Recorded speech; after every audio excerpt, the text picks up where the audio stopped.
basically with your concentration, actually with all of them, I want you guys to picture a seesaw. Everybody knows this, what a seesaw is? So it's the little, this is my drawing of a seesaw, okay? But with this seesaw, what you're going to be doing, you're the stress, all right? So whether you're increasing temperature, increasing pressure, increasing concentration, you're going to move this. And there's this little ball that's sitting on top of this seesaw. And the part that's important to you is which way the ball is rolling, not what the seesaw is doing in the end. You look at which way the ball is rolling, all right? So it's either going to roll to the right, and if I'm rolling to the right, who am I favoring? Products. Yep, okay. And if I roll to the left, I'm favoring the reactants, meaning I'm making more of them, okay? So you guys, your goal is telling me which way that ball is rolling. Got it? Do we understand that? All right, so when I go to talk about this concentration idea, I'm going to put this down here. Bless you. Okay? If I increase a reactant, so if I have just this little equilibrium, simple, okay? If I'm increasing A or B, okay? What I'm going to do to this seesaw is I'm now going to tilt it this way. Which way is that ball going to roll? To the right. So it's going towards the products, all right? So if I increase A, I go to the product favored, okay? If I were to decrease A, what would happen then? Right. Now the ball is going to go towards the reactants. Do we see that? Okay. Makes sense? All right. I'm going to put that up here. Now, if I were to mess with somebody on the product side, so like for his, the process that he was talking about, if we start taking away the products and using them, okay, so let's just say we needed C to be formed, all right? So now if I'm decreasing C, what's happening on this seesaw? Right, so I lowered that side, so the ball is going to roll to the right. Okay, so I'm going to produce more products. But let's just say I added extra C in there. I added some product that was already made, okay? If I do that, now which way is it going? Back to the reactants. It's going back to the left, okay? Do we see that? Okay, all right. So in my opinion, concentration is probably the easiest one to catch on to. And you're going to use that same idea with temperature and pressure. You just have an extra step for each of those where you have to ask yourself a certain question. Okay, we got that? Do I need to... now we're going to talk about temperature. Okay, so for temperature, what you had on your POGL says that a change in temperature corresponds to the change in energy, therefore using the energy in term of the equation is, lots of words. All right, so what you have to ask yourself for temperature question, if I'm going to crank up the heat or not, or decrease the heat, or decrease the temperature, sorry. For temperature, in order to make it a character, you have to ask yourself, is it an endothermic reaction or an exothermic reaction? Okay, and now I know we haven't covered thermo yet, okay, but from what we've gone over with these two words, endo meant that heat is doing what? Entering or exiting? Entering, right? That was the way we remembered it. So we had enter. So that means that it's a reactant. It's something being added to it. Okay? All right. Exothermic, we remember with the X part because it's exiting your reaction. So it's a product. And so once you've established this, now you're going to actually put a T somewhere in that balanced equation, okay? One other thing that I want to throw out there, because you guys haven't done thermo yet, endothermic, you will see something that looks like this sometimes. And exothermic, this is a bullet point, sorry, you'll see a negative delta H. And I know you guys don't know what that is yet. It's enthalpy. We'll get there. But what that's telling you is that endo means it was added to it. That's the add sign. Exothermic means it left it. Okay? It's released. So that's why it's a negative. All right, let me shift this over, put this a little bit bigger right here in the middle. All right, so once you've established that it's endo or exo, okay, here, and I'll draw a line like that. I have more room on that side. All right, so for an endothermic reaction, we said that it's going to be a reactant. So now I'm going to go ahead and add it in as temperature, and then we have plus A plus B, back forth, C plus D. Okay, so once I have it on this side, now if I'm going to mess with increasing or decreasing temperature, my little seesaws, if I increase temperature, it's going to look like this, right? And if I decrease temperature, it's going to look like that, right? So for this one, which way is the ball rolling? To the products, to the right. If I have it on this seesaw, it's rolling to the reactants, or to the left, okay? So once you've established that it's endothermic, you just throw a T in there, and you're treating the seesaw method the same way. And remember, do we care about the seesaw? In the end, who are you focused on? Just the ball, the way the ball rolls. That's the one that's telling you who is forming more. So if I decrease temperature, who am I making a lot more of, A or D? A, good, okay. If that wasn't enough people answering, hold on.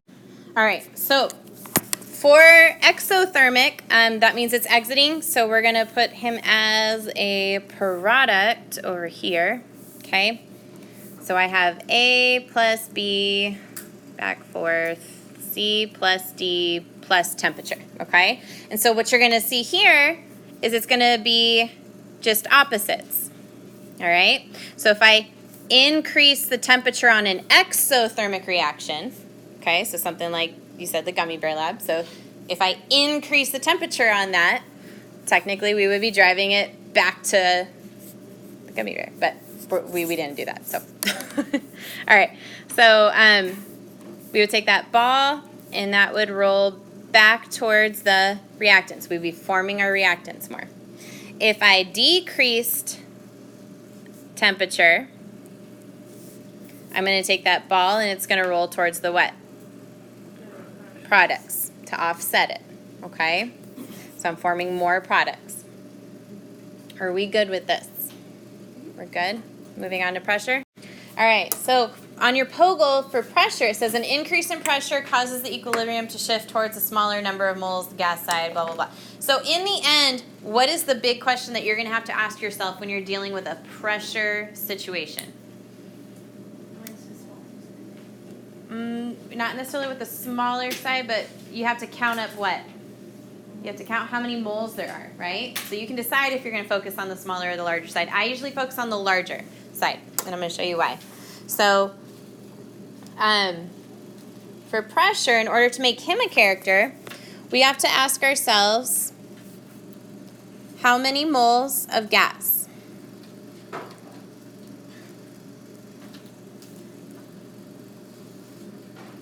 Okay, so question, if I have something that is aqueous all the way across, does pressure affect this scenario? Not really, okay? So that wouldn't be something that you would consider. Or solids, do we consider solids? No, right? Just like when we were learning about solubility, pressure doesn't affect those guys as much. So really you only focus on your gases, okay? Because those guys are compressible. Yeah, so if we were to have the scenario here, this was the one I think that you guys had in your POGL. You had 2A plus B back forth. Actually, no, you didn't have this one. How about this one? Okay. How many moles do I have on the reactant side? I have 3. I'm going to add up my coefficients. So 2 plus 1, I have 3 on this side. How many do I have on this side? 3. Okay, if I said that I decreased volume, would it affect anything?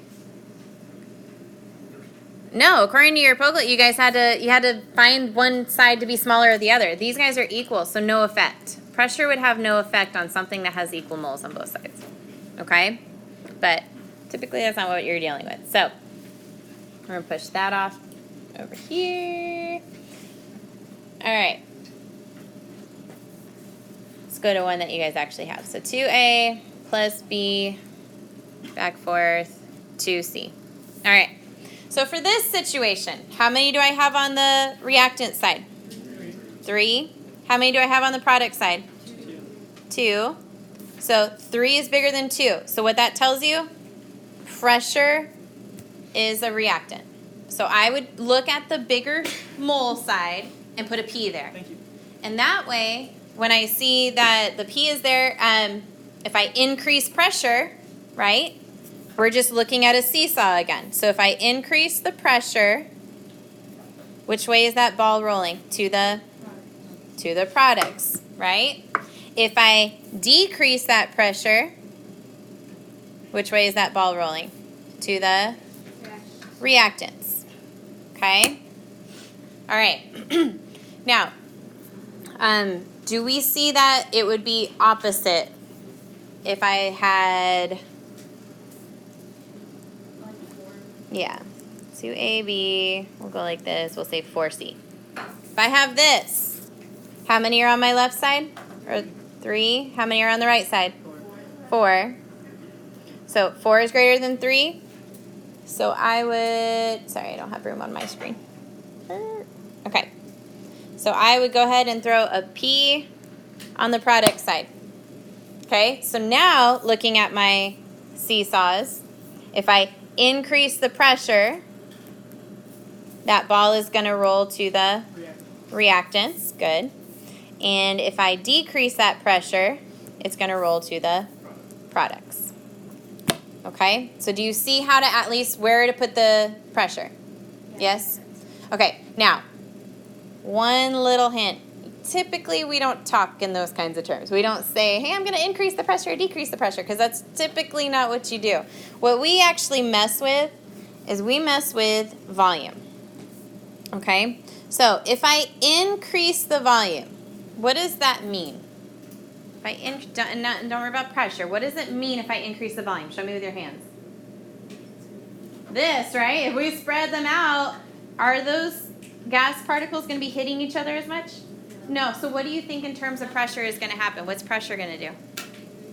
It's going to decrease, okay? Pressure is going to decrease. So as you increase the volume, as you give more space to these things, they're not banging into each other as much. They're not banging into your container as much. So you're going to decrease that pressure. However, if I decrease the volume, show me with your hands what decrease. Yeah, we like scrunchel them in close. They're going to be hitting each other like crazy. That's a lot of increase in pressure. So you're going to have to be able to look between the lines. All right? I'm usually going to tell you what I'm going to mess with on the container. You got to interpret that as pressure and then turn it into the pressure thing and then run through your little process. All right? How do we feel with the seesaw thing? We good? Good? Okay.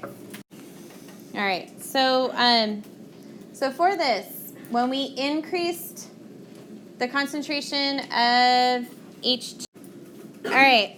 So according to our equation up there, if I'm increasing hydrogen, is hydrogen it's one of the reactants. So we're going to increase this side. Which way will the ball roll? To the right. To the right. So we got to the right. Okay, and that's what it's saying. So another way that I would probably word this question is, who are you producing more of? But according to that, who are you producing more of? Water. You're making more water. Okay, who are you running out of?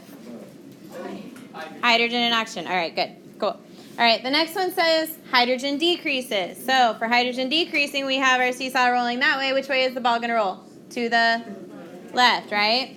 So you should have an arrow going this way. You should be checking your answers right now. All right. Concentration of O2 increases. So we have our seesaw. O2 increases. To the right. If it decreases, to the left. So you should have a to the right, to the left. Okay? All right. Concentration of H2O increasing. So we have H2O. Which side is that? The product side, right? So if we increase that side, which way is it going to roll? To the left. Good, yes.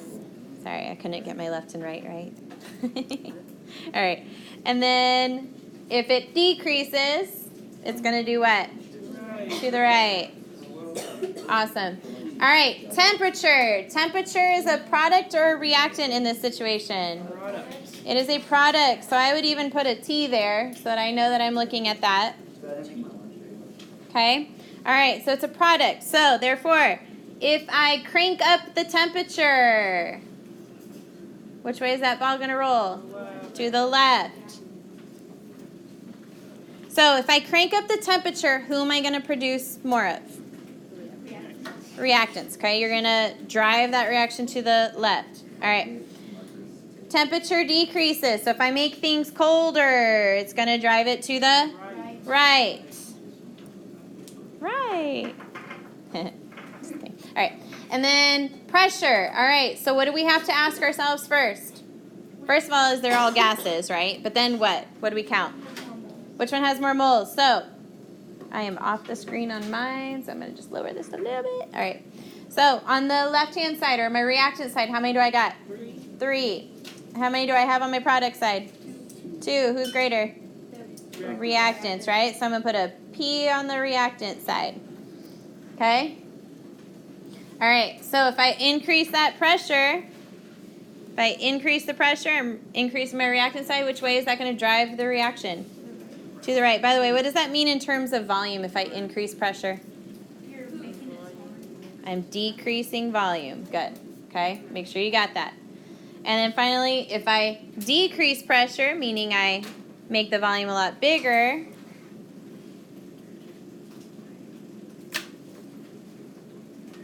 those are ugly arrows, I'm sorry. Then we're going to drive it to the left.